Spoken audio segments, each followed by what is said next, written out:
Ağa Xamani, rəhbər, niyə bu mərduma zulm eləyirsən? Niyə xalqın haqqının üstə öldürürsən?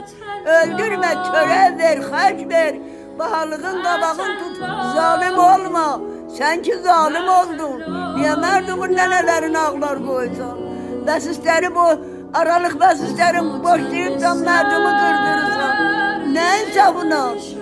Salırsan zindana, əhliyalı qalır az, və nədir rəhbərsən, nədir rəhm elədin? Nədir mərduma zulm eləyirsən? Və onların nənəsi ağlamır, İsraildən bəd oldu. İsrail bir dənə atırdı, gene biri ikisi olurdu.